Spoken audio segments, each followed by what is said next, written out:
I love the beginning of each new year because it always feels like it's the opportunity to hit the reset button and create something new, and to invent and to be creative about what is there to accomplish in this next year, and what's the new ground I want to take, and who do I want to be, and how do I want my life to be looking in this next year.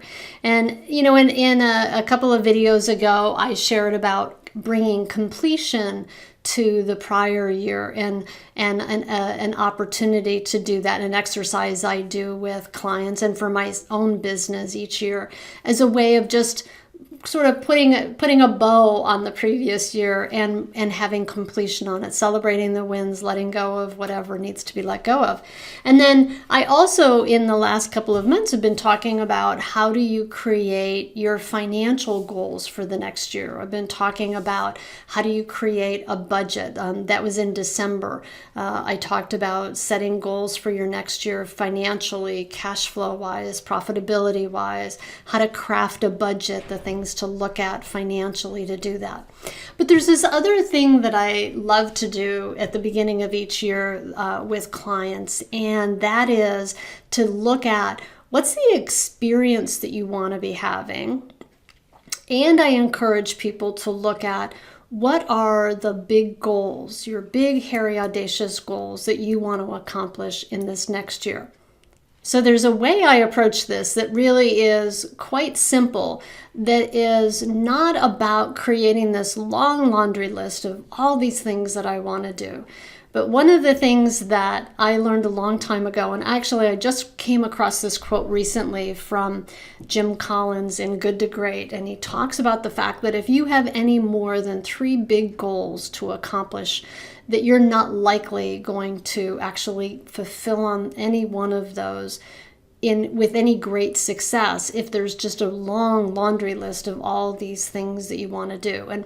And so when I do this exercise at the end of each year with clients, I actually bring that piece into it. I do it in my own business too, and I look at, all right, so if you were going to create success for yourself, we were having this conversation, and maybe you're sitting down, if you imagine it's the end of the year, it's December 31st, and you're having a conversation with a colleague or a friend, and you're telling them about what you got accomplished this year. What are 3 of the most important things that you want to have accomplished in your business? Like, what's the ground that you want to take as a contractor or a designer that you will, at the end of the year, feel really good about and really proud of, that will have been a huge win for you? And in addition to asking that question, I also encourage you to ask the question, what's the experience that you want to have had as at the end of this year? Like, how do you want to have experienced being in your business and being in life? And when I say what's the experience that you want to have, that could be things like, how much do you want to have worked this year? If you don't choose for yourself how you want your life to look, and how many hours you want to be working a week or a day, or how many weeks vacation that you want, or how you want to be spending your free time, if you don't choose, I always say the universe will choose for you. And sometimes we like what it shows up, and sometimes we don't. And so the opportunity exists for us right now, and for you to decide, how do I want my life to look? Like, how many weeks vacation do I want to take? How many hours a week do I want to be working? And how can I craft my life and my business and my work to support that? And how it might be also like the quality time that you spend maybe with your kids or your significant other or your family or your friends. Like, what's the experience that you want to be having? Like, let yourself choose how you want your life to look and how you want to be experiencing life. and it might be, the amount of time that you spend outdoors or working out or, whatever it is, like following those passions that you have, right? Your hobbies, your interests, like how do you want that to look? So, in addition to this whole thing of I plan for the financials, the financial elements of my business, right? That's one element. And then the second one is, all right, so are there some big projects that I want to take on this year in my business? Like what are some goals that I have? And again, I recommend that you choose your top 3 that you say, if I get nothing else done this year, if I get these 3 things done, that will be a huge win. And in a way to approach that, by the way, is you might just sit down and make a whole list of all the things that you like have rattling through your head about what do I want to get done this year.